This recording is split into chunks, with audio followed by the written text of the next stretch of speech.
Hello y'all, the vocal doctor here. I'm now going to discuss number 2 vocal problem.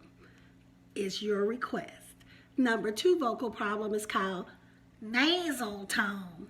Nasal tone, where it sounds like the sound is coming through the nose. So when we're singing, we're going, did I do that like Steve Urkel? Hallelujah, hallelujah. Kind of has the same sound as Patti LaBelle and also Tina Turner and Keith Sweat. They sing through the nose. In order to stop this, we have to be able to open up the back of our throats, let the air come out forward. Hallelujah, hallelujah. If you would like to try to correct your nasal tone, you need to definitely click on the link in my bio and I can help you. Y'all have a great day.